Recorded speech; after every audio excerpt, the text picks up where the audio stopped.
Do you know who this is? Of course not. It's my uncle. And do you know who this is? Neither do I.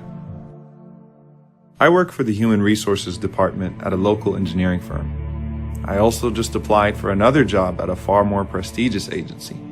In that interview, I was pretty confident I'd get the job.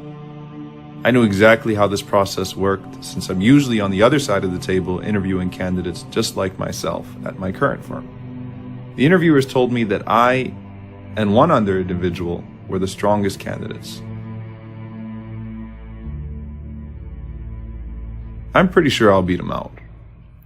Not only because I killed the interview, but because I also have my ways. Every night before I sleep, I try to read a few pages from the biography of the Prophet Mohammed, peace be upon him. I've always found his life fascinating. In fact, before I got busy with work, I used to attend weekly classes about his life and used to feel like it was as if he was in front of me teaching me how to live. Even if Fatima, the daughter of Muhammad, stole, I would punish her. Fear Allah and do justice amongst your children. 7 people will be shaded by Allah. The first of them, a just ruler.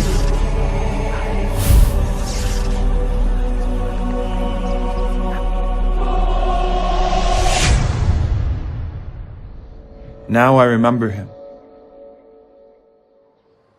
He was the guy that applied for a job at my firm last year.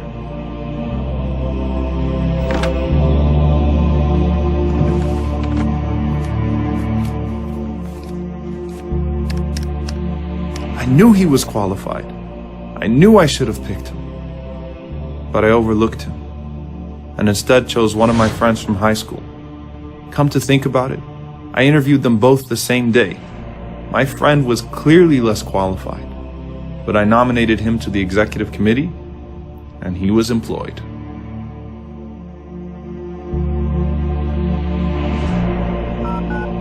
This number is no longer in service.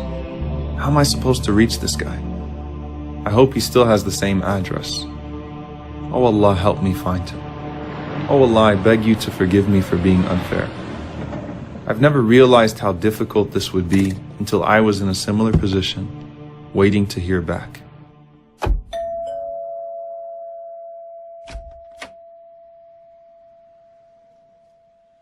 He didn't remember me at first, but eventually I refreshed his memory. I begged for his forgiveness and told him that the job was once again vacant, and if he reapplied, I would be sure to nominate him to the committee with the highest of recommendations.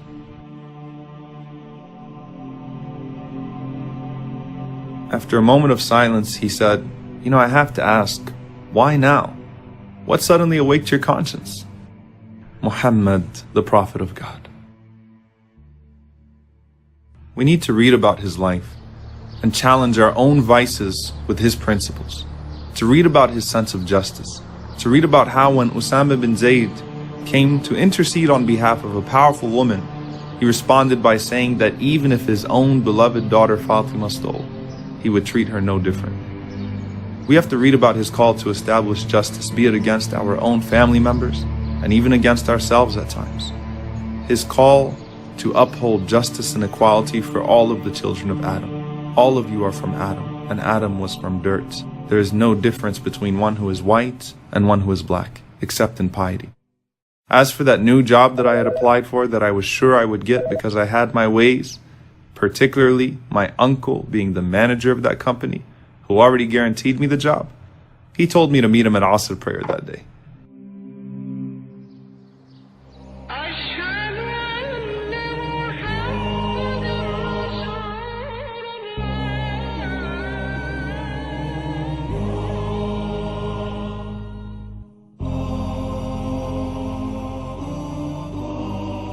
I was shocked, disappointed, and staggered.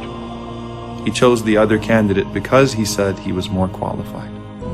He explained to me how difficult it was for him to overlook me even though I was his own nephew, but he felt he had to be fair. As disappointed as I was, I told him I was proud of him. And I was.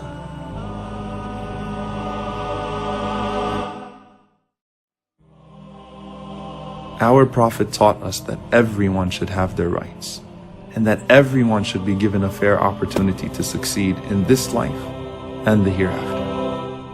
Rasulullah, you never wronged anyone or allowed anyone to be wronged in your presence. Allahumma inni a'udhu bika an adilla aw udal, aw azilla aw uzal, aw adlima aw udlam, aw ajhala aw yujhala alay.